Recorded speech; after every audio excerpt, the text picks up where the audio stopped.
รองผู้เอกของประธานนะครับเป็นไฟฟ้าของสุวรรณชัยครับ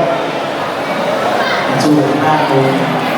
แดงครับในขณะที่ด้านหน้าผมเคยครับยิงเป็น2เรื่องจำทองคำ18วันนี้ครับยินดีต้อนรับเลยครับบักลีของเราครับ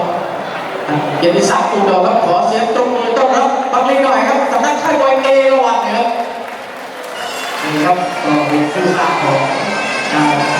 เจ้าพัดเอราวัณครับผู้ใหญ่เราเป็นเฟสเอราวัณครับพัดเอราวัณโอ้ยนะครับสำนักค่ายมวยของเราเป็นของจังหวัดเลยครับค่ายของเราครับ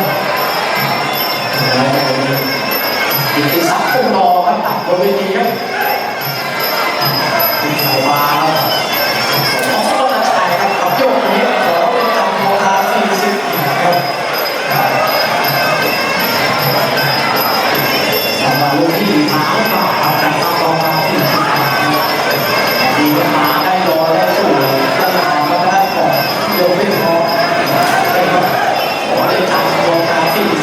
ในขณะที่หน้าของเป็นสายฟ้าครับไม่นอนอยู่แล้วความเขาเองแล้วเป็นสายฟ้าของประเทศไทยเพราะว่าเป็นสายฟ้าของเซซิกนะครับการดูของอาจารย์ตุ้มกินนักโขง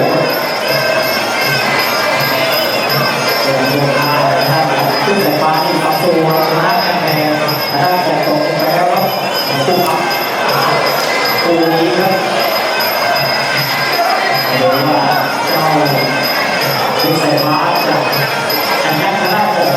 เจ้าโยเล็กหรือว่าโยเล็กที่จะแตกหักนะของเป็นไอ้เพื่อนสายฟ้าสายกับขวาคู่หนึ่งครับแรงๆครับดูครับเตะขวาครับแม่ขวาของขึ้นสายฟ้าครับหนักแรงครับเตะครับโต้ครับหลังเล็กที่พักขึ้นรอบครับโอ้เยี่ยมมันเป็น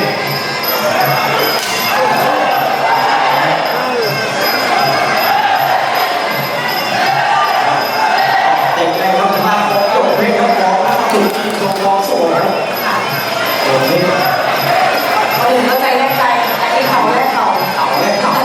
สายด้วยขวาด้วยครับดูดีครับก็เอาชนะรถถังจักรบาลไม่ได้ครับได้ออกเจ้าเล็กครับ2 ไป 2เลยครับที่สนามเรื่องการต่อตีเขา2นะครับในรอบสุดท้ายผมให้รายการครับซึ่งต่อว่ากับที่งานสายอันนี้เขาตั้งชื่อตามหน้าตาใช่ครับดิฉันกลัวอะไรนี้ว่าเป็นชื่อนักมวยว่าไงตั้งชื่อตามหน้าตาหน้าตัวตามมาต่อครับยกที่2ฝ่ายยกหายไปแล้วนำไปพักขึ้นไปก่อนแล้วฝ่ายไปหมดยกเลยไม่เป็นไรค่ะเดี๋ยวเราใช้ระบบอัตโนมือนะตัวมือใช่ค่ะมาครับ3 เกมกว่าครับเป็นสายฟ้าขอไทยแดงน้ำเงินครับยกเล็ก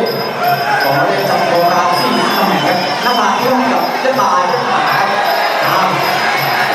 ตายครับเราที่แรงทุกที่มาครับหน้าของยกเล็กก็ขอหน้าดูเอาชนะของเพชรสุรเสกการที่ขึ้นต่อแล้วที่3 ตัวอาจารย์พัฒน์สวีสุรกจักรพานหาเกิดจะตัดได้ลายวันนี้เจอรุ่นที่เป็นอย่างและท่านของเพชรสายฟ้าครับเราท่านมาไหนและท่านของโยเพชรครับเป็นอย่างประเภทไปซ้ายหนักครับโอ้ขวาครับขวาของเพชรสายฟ้าครับประเภทหนักรุ่นล้วนครับเพชรสายฟ้าที่หลุดโดนหน้าของเพชรสายฟ้าตามโทษครับที่ซ้ายครับแม่ครับจับได้เสียบ้างครับเสียหมุนโดนเสียไม่ยั้งเลยแล้วของโยนเพชรครับเพชรเน่าคนนึงครับเพชรเด็กขึ้นเด็กต่อคนนึงโดนกรรมการแค่ขวาของเพชรสายฟ้าครับเป็นหลักเขาเป็นหลักเราขอจัดให้แบบกรรมการโบกไม่ผ่านเลยจับมือชกครับเอาต่อครับยก2ครับคุณรอผู้เองครับแต่เป็นตั้งตารอครับเดี๋ยวทีมเราลุ้นอยู่นะตอนนี้จะไม่ไปไหนครับไปมาโซมาวันนี้โซมาตั้งตาครับเอาเตะขวาเป็นแฮกครับยอมไม่ได้ครับตาไปนะไปยังครับคุณจะต้องจ้องอยู่ดีๆครับ